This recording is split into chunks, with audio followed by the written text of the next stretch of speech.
Welcome to Hacks of Mind. Little warning. Before we started, this is an immersive video-audio podcast. You can either watch or just listen, so feel free to just listen while you work, trying to sleep, or watch and let the visuals guide your focus. Before we dive deeper, take a second to just pause. Wherever you are right now, sitting, walking, lying down, bring your attention to your body. Let your shoulders drop, unclench your jaw, take one slow, deep breath in and let it go. You don't need to fix everything right now. You just need to be here, in this moment. Now let me show you what's really going on in your mind and how you can take back control. Now let's begin. Have you ever wondered why you procrastinate? Why you can know exactly what you need to do, have all the time in the world to do it, yet somehow find yourself scrolling social media, reorganizing your desk, or suddenly deciding that cleaning your room is the most important task in the universe? You're not broken, you're not lazy, and you're definitely not alone. What's happening in your brain when you procrastinate is actually a fascinating battle between ancient survival mechanisms and modern demands. And understanding this battle might just change how you think about motivation forever. Right now, as you're listening to this, there are billions of neurons firing in your brain, creating the experience of consciousness, decision-making, and yes, the urge to either keep listening or check your phone. But here's what's wild. Most of this neural activity is happening completely outside your awareness. Your brain is constantly making predictions, weighing options, and triggering behaviors before you even realize a decision needs to be made. The traditional advice about procrastination is dead wrong. We've been told it's about time management, about discipline, about just powering through. But neuroscience reveals something far more interesting and, frankly, more hopeful. Procrastination isn't a character flaw. It's your brain doing exactly what it evolved to do, just in a world it wasn't designed for. Think about this. Your ancestors faced immediate, concrete threats. A rustling bush could mean a predator. An empty stomach meant starvation was near. Their brains evolved to prioritize immediate, tangible problems over abstract future concerns. And guess what?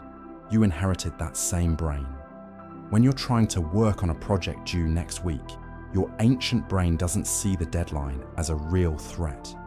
It's abstract, distant, not immediately dangerous. But that notification from Instagram, that's immediate, concrete, and promises instant social connection, which your brain interprets as survival relevant. This is where the story gets really interesting, because modern neuroscience has identified the key players in this internal drama. Meet your limbic system, the emotional center of your brain that includes structures like the amygdala and the nucleus accumbens. This system is fast, powerful, and completely focused on immediate rewards and threats. It's what makes your heart race when you see a spider, what makes you crave that piece of chocolate, and what makes checking social media feel so irresistibly compelling. Then there's your prefrontal cortex, the newest part of your brain in evolutionary terms. This is your CEO, your strategic planner, the part that can think about the future, weigh long-term consequences, and make complex decisions. It's what allows you to imagine yourself graduating, getting promoted, or finishing that creative project. But here's the kicker. The prefrontal cortex is slow to develop, easily fatigued, and surprisingly weak compared to the limbic system. When you procrastinate, you're witnessing a hostile takeover. Your limbic system, with its immediate concerns and instant gratification seeking, temporarily overpowers your prefrontal cortex with its long-term planning and abstract goal setting. It's not that you lack willpower, it's that you're bringing a knife to a gunfight, trying to use conscious effort to override unconscious automatic processes that have kept humans alive for millions of years. But here's where it gets even more fascinating. Recent research has revealed that procrastination isn't just about avoiding work. It's often about avoiding negative emotions associated with that work. Fear of failure, perfectionism, anxiety about not being good enough. These emotional states trigger your brain's threat detection system. And when your brain perceives a threat, even an abstract one, like the possibility of creating something imperfect, it activates avoidance behaviors. Dr. Tim Seikel, one of the world's leading researchers on procrastination, has shown that procrastination is fundamentally about emotion regulation, not time management. When you procrastinate, you're not actually being lazy. You're unconsciously trying to repair your mood, to escape from negative emotions, by engaging in activities that provide immediate emotional relief. This is why understanding dopamine is crucial to understanding motivation. Dopamine isn't actually the pleasure chemical as it's often described. It's the anticipation chemical. It's released not when you get a reward, but when you expect to get one. This system evolved to motivate seeking behavior, to get you to pursue resources, mates, and opportunities that would help you survive and reproduce. Here's what's happening in your brain when you procrastinate. The task you're avoiding, let's say writing a report, doesn't trigger much dopamine release. It's associated with effort, potential criticism, and delayed rewards. But checking your phone, that's a variable reward schedule, like a slot machine. Sometimes there's an interesting message, sometimes a funny video, sometimes nothing. This unpredictability makes your dopamine system go crazy with anticipation. The genius of understanding this system is that you can work with it instead of against it. Instead of trying to strong-arm your ancient brain into submission, you can create conditions that naturally align your neurochemistry with your goals. This isn't about becoming a productivity robot. It's about becoming friends with your own mind. One of the most powerful ways to do this is through what researchers call implementation intentions. This type of planning bypasses the need for moment-to-moment willpower decisions by pre-programming your responses to specific situations. Another fascinating discovery is the power of starting. The hardest part of any task isn't the middle or the end, it's the beginning. Once you start, something called the Zeigarnik effect kicks in. Your brain actually becomes uncomfortable with unfinished tasks and will naturally want to complete them. This is why the 2-minute rule works so well. Commit to working on something for just 2 minutes. Often, you'll find yourself continuing long past the 2-minute mark, not because you forced yourself, but because your brain's completion drive has been activated. The environment plays a huge role too. Your brain is constantly scanning for cues about what behavior is appropriate in a given context. If your workspace is cluttered with distractions, if your phone is within arm's reach, if you're in a location you associate with relaxation rather than work, you're fighting an uphill battle. But when you design your environment intentionally, when you remove friction from desired behaviors and add friction to undesired ones, you're working with your brain's natural tendencies rather than against them. Here's something that might surprise you. Your brain can't actually distinguish between a vividly imagined experience and a real one, at least not at the neurochemical level. This means that visualization isn't just New Age wishful thinking. It's a powerful tool for pre-experiencing success, which can increase motivation and reduce the anxiety that often leads to procrastination. When you spend time genuinely imagining yourself completing a project, feeling proud of the work, receiving positive feedback, you're literally rewiring your brain to associate that task with positive emotions rather than negative ones. But perhaps the most important insight from neuroscience is this: your brain is remarkably plastic. Every time you choose to start working instead of procrastinating, you're strengthening neural pathways associated with self-discipline and goal pursuit. Every time you successfully complete a task, you're training your brain to expect positive outcomes from effort. You're not stuck with the patterns you have now. Your brain is constantly rewiring itself based on your experiences and choices. This understanding transforms procrastination from a moral failing into a solvable puzzle. When you procrastinate, you're not weak or broken. You're human, with a human brain doing human things. The solution isn't to berate yourself or try harder. It's to understand the game you're playing and play it more skillfully. The most successful people aren't those who never procrastinate. They're those who have learned to work with their psychology rather than against it. They've discovered how to make the important things feel urgent, how to make difficult tasks feel manageable, and how to align their environment and habits with their long-term goals. So the next time you find yourself procrastinating, instead of getting frustrated, get curious. What emotion are you trying to avoid? What about this task feels threatening to your brain? How can you redesign the situation to work with your neurology rather than against it? Understanding why you procrastinate isn't just intellectually interesting. Now that we've uncovered why your brain seems to sabotage your best intentions, let's dive deeper into the fascinating world of your neurological reward system. Here's what most productivity advice gets completely wrong. They tell you to fight your brain's natural tendencies instead of working with them. Once you understand how dopamine actually functions in procrastination, you'll realize you've been approaching this backwards your entire life.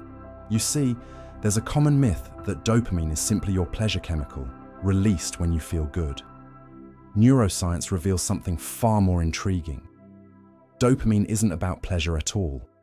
It's about anticipation, about wanting, about the chase itself. In fact, studies show that dopamine levels spike highest, not when you get the reward, but in the moments leading up to it. Think about the last time you ordered food delivery. Your dopamine wasn't peaking when you were eating. It was surging when you were scrolling through menu options, imagining that perfect meal. This is why social media is so addictive. Every time you reach for your phone, your brain is flooded with anticipation chemicals before you even see a notification. Your limbic system has learned that this small black rectangle might contain something exciting, something novel, something that could make you feel important or connected.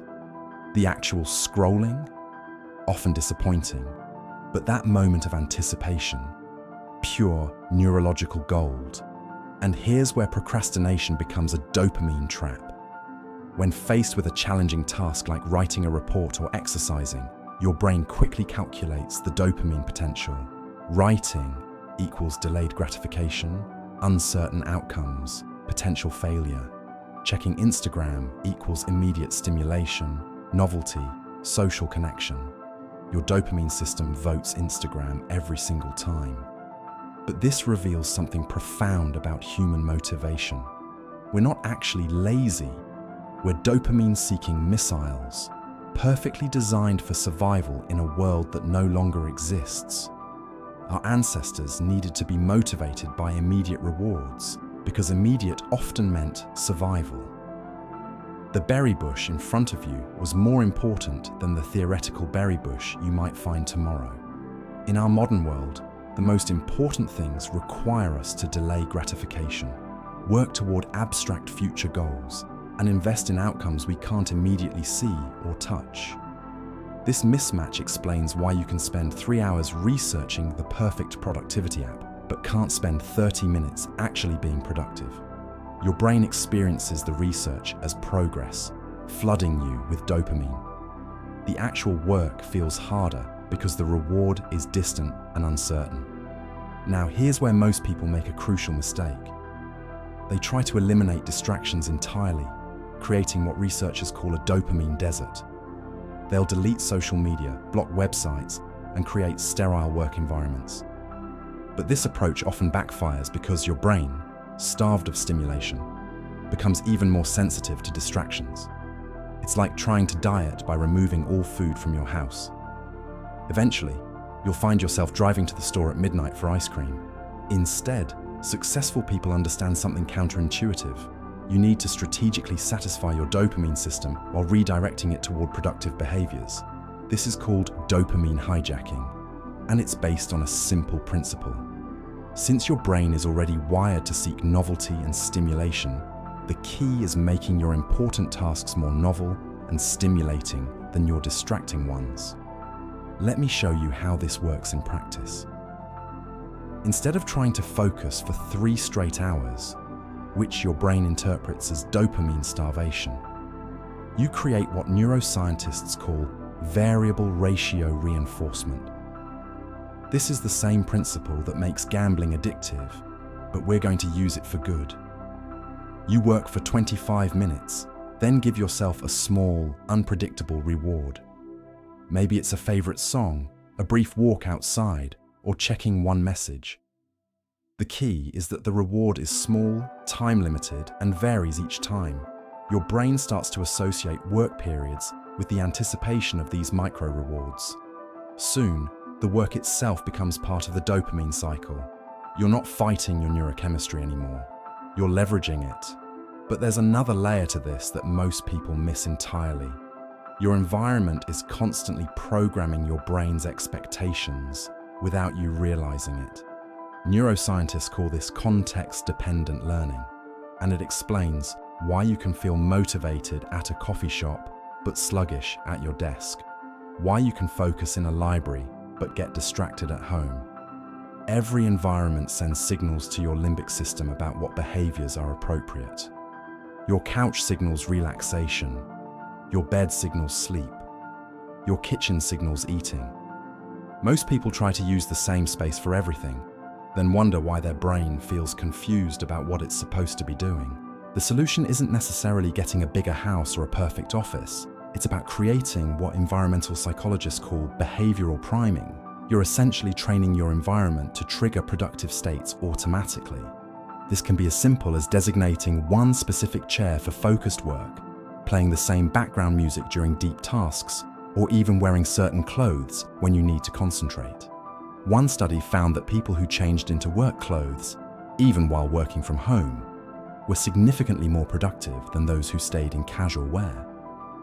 Their brain recognized the clothing change as a transition signal, automatically shifting into a more focused state. This is why rituals are so powerful for overcoming procrastination. They're not just habits, they're neurological switches that tell your brain what state to enter. A 5-minute ritual before important work can be more effective than hours of willpower because it works with your brain's natural pattern recognition system rather than against it. Think about athletes who have elaborate pre-game routines, or writers who always use the same pen, or musicians who warm up with the same scales. They're not being superstitious, they're being neurologically strategic. They're creating reliable triggers that shift their brain chemistry toward optimal performance. Here's the deeper insight that changes everything about how you approach motivation. Your brain doesn't distinguish between real progress and the feeling of progress. This is why reorganizing your desk can feel productive even when you're avoiding actual work. Your brain interprets organization as forward movement, releasing small amounts of dopamine that satisfy your need for accomplishment. Once you understand this, you can use it strategically. Instead of fighting the urge to organize, plan, or research, make these activities stepping stones toward real work rather than substitutes for it. Give yourself 5 minutes to organize your workspace, knowing this will prime your brain for productivity. Spend 10 minutes planning your approach to a project, understanding that this planning creates momentum rather than just delay. The key is awareness. When you catch yourself in pseudo-productive activities, don't judge yourself harshly. Recognize what your brain is trying to do, acknowledge the need it's meeting, and then redirect that energy toward genuine progress. This brings us to perhaps the most important insight about procrastination and motivation. Your brain is always trying to help you, even when it seems like it's working against you. That urge to check social media isn't your brain being lazy. It's your brain trying to meet your needs for connection and stimulation. That tendency to overthink and plan isn't your brain avoiding work. It's trying to reduce uncertainty and increase your chances of success. When you start seeing procrastination as misguided problem solving rather than character failure, everything changes. You become curious instead of critical. You ask better questions. This shift from self-criticism to self-curiosity is perhaps the most powerful tool for long-term change. Sustainable motivation isn't about developing superhuman willpower. It's about developing a better relationship with your own mind. It's about becoming fluent in your brain's language so you can guide it toward the outcomes you actually want.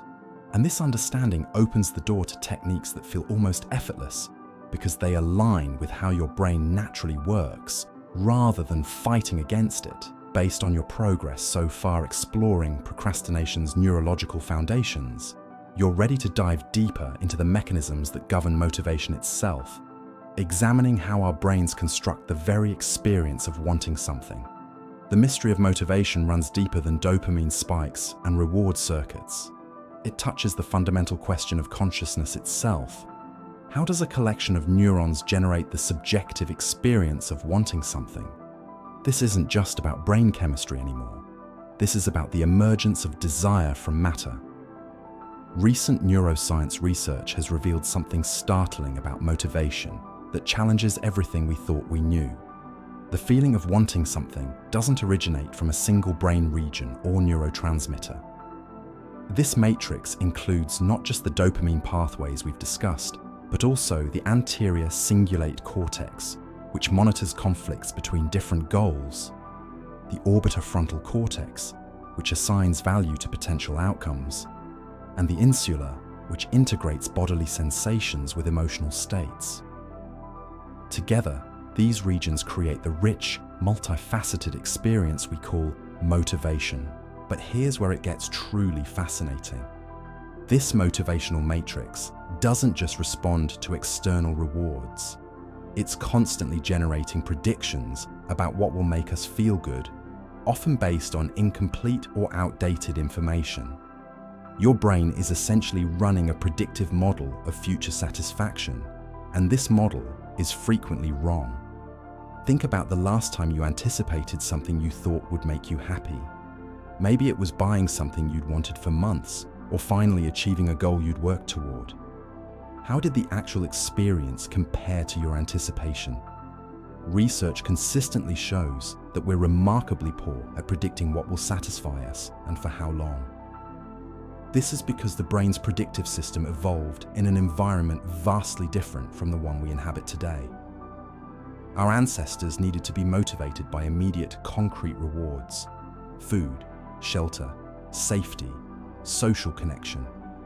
But modern life presents us with abstract, delayed, and often conflicting goals that our ancient motivational systems struggle to process effectively. Consider the procrastination you experience when facing a large project. Your brain's motivational matrix is trying to assign value to an abstract future outcome while competing against the immediate concrete rewards of distraction. This creates what neuroscientists call temporal discounting, the tendency to value immediate rewards more highly than future ones. But temporal discounting isn't just a quirk of human psychology. It's built into the very architecture of how neurons communicate.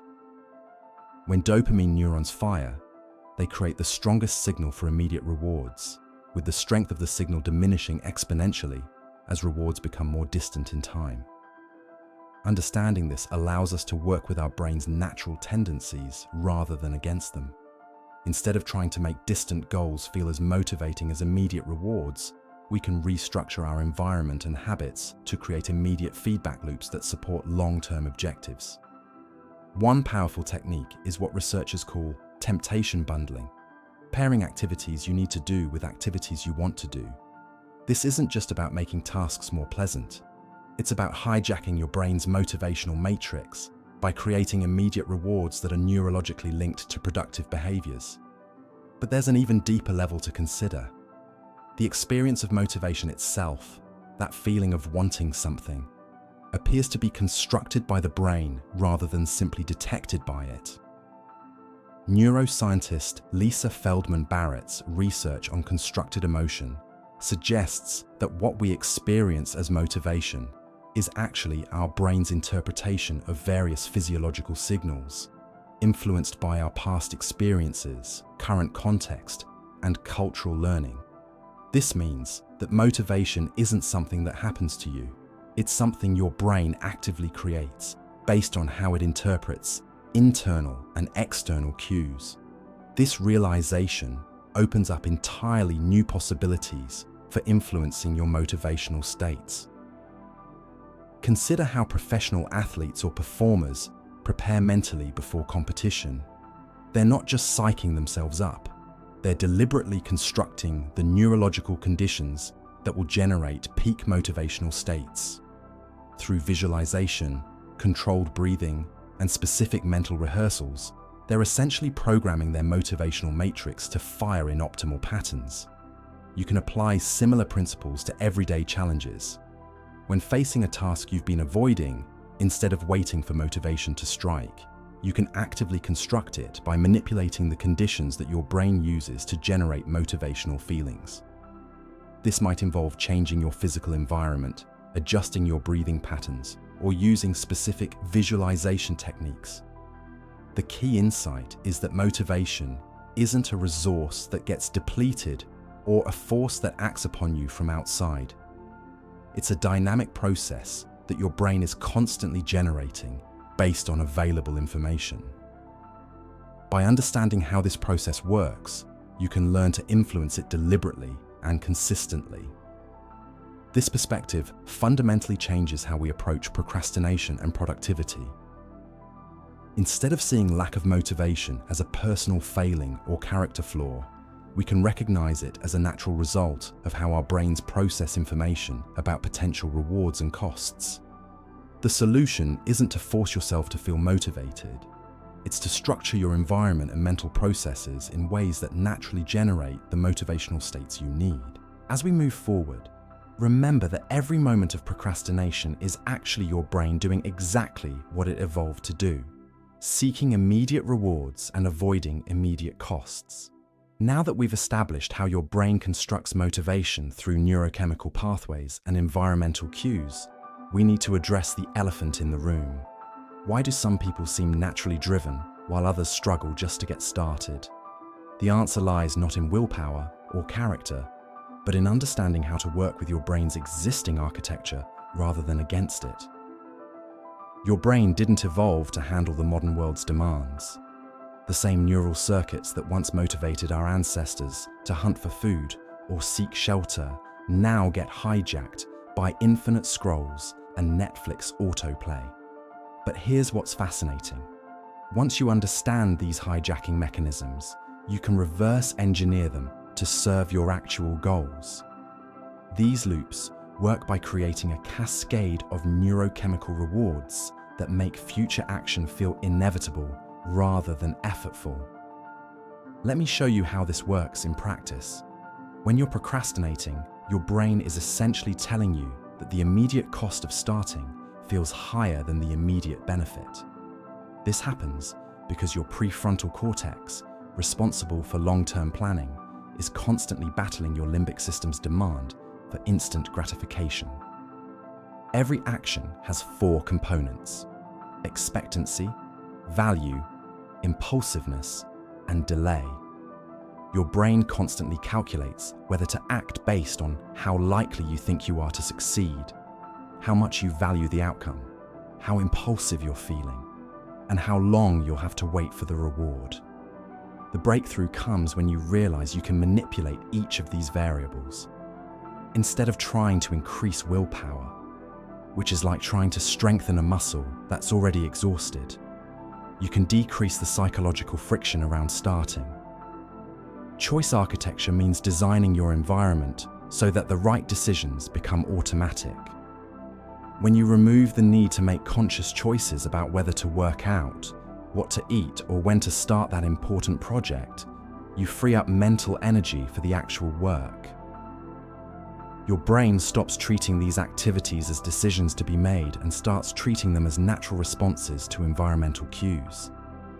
This connects to something deeper about human psychology. We're not rational actors making calculated decisions. We're pattern-matching machines that respond to context. The person who exercises every morning isn't more disciplined than you. They've simply created a context where exercise feels like the obvious next step rather than a heroic act of willpower. The most powerful part of this approach is that it compounds. Each successful behavioral activation loop makes the next one easier to establish. Your brain starts to trust that you'll follow through on commitments to yourself, which reduces the internal resistance you feel when setting new goals. This is why people often report that changing one area of their life mysteriously improves others. The neural pathways for self-efficacy are interconnected. Here's where it gets really interesting. The latest research suggests that procrastination might actually serve an evolutionary function. In uncertain environments, delaying action until you have more information can be adaptive. The problem is that modern life creates artificial uncertainty through information overload and endless options. Your brain keeps waiting for perfect conditions that will never arrive. Understanding this reframes procrastination from a personal failing to a natural response to an unnatural environment. Instead of fighting your brain's tendency to hesitate, you can work with it by creating what researchers call commitment devices, ways of making future action feel inevitable rather than optional. The most sophisticated commitment devices don't rely on external accountability or punishment. Instead, they work by aligning your immediate emotional state with your long-term rational goals. This happens when you learn to generate what psychologists call implementation intentions, specific if-then plans that create automatic behavioral responses to environmental triggers. But there's something even more fundamental at play here. The reason most motivation advice fails is that it treats motivation as a feeling you need to have before you act. In reality, motivation is usually the result of action, not the cause.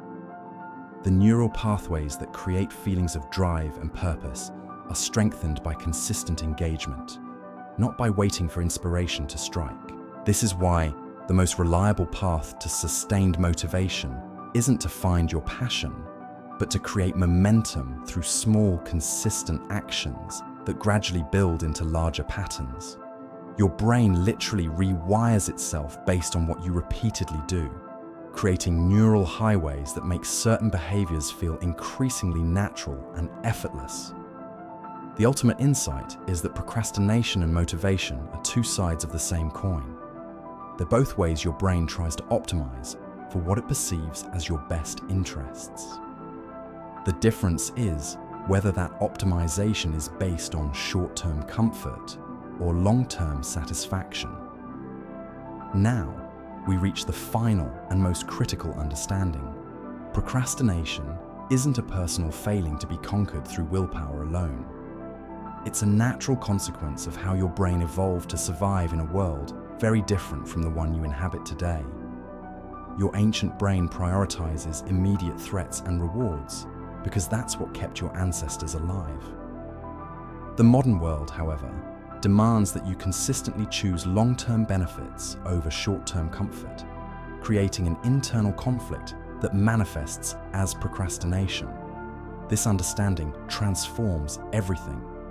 Instead of viewing procrastination as a character flaw requiring more discipline, you can see it as a mismatch between your evolutionary programming and modern demands. The solution isn't to fight your brain harder, it's to work with its natural tendencies while creating systems that make productive behavior feel as rewarding as the distractions that currently capture your attention. The most powerful realization is that motivation isn't something you need to find or generate. It's something you can systematically create through environmental design, habit stacking, and neurochemical understanding. When you make desired behaviors obvious, attractive, easy, and satisfying, your brain naturally gravitates towards them. When you make undesired behaviors invisible, unattractive, difficult, and unsatisfying, resistance becomes effortless. This isn't about becoming a productivity machine or optimizing every moment of your existence. It's about creating sustainable systems that honor both your human need for meaning and your brain's need for reward. It's about designing a life where the things that matter most to you long-term also feel rewarding in the moment. The real breakthrough comes when you stop trying to eliminate procrastination entirely and start channeling it productively. Your tendency to avoid difficult tasks can become a signal to examine whether those tasks truly align with your values. Your attraction to immediate rewards can be redirected toward activities that provide both instant gratification and long-term benefits. Your need for variety and stimulation can be satisfied through deliberately designed challenges rather than mindless consumption. Most importantly, this approach creates a healthier relationship with yourself. Instead of berating yourself for procrastinating, you can observe it with curiosity. What is this behavior trying to tell you? What need is it attempting to meet? How can you meet that need in a way that serves your larger goals? This shift from self-judgment to self-understanding is perhaps the most transformative aspect of this entire framework. Understanding the neuroscience of motivation doesn't just help you procrastinate less, it helps you live more intentionally. When you recognize that your brain is constantly making predictions about what will bring reward, you can become more deliberate about what you expose it to. When you understand that dopamine responds to anticipation rather than achievement, you can design your environment to make the right behaviors more anticipatable and exciting. The ultimate goal isn't perfect productivity or the elimination of all resistance. It's creating a life where your daily actions consistently align with your deepest values, where the person you are becoming matches the person you want to be. This happens not through force or willpower, but through understanding, compassion, and strategic design of your environment and habits. Your procrastination has been trying to protect you from discomfort, uncertainty, and potential failure. By creating systems that address these underlying concerns while still moving you toward your goals, you honor both your humanity and your ambitions. You become someone who can sit with discomfort without being paralyzed by it, who can act despite uncertainty, and who can view failure as information rather than identity.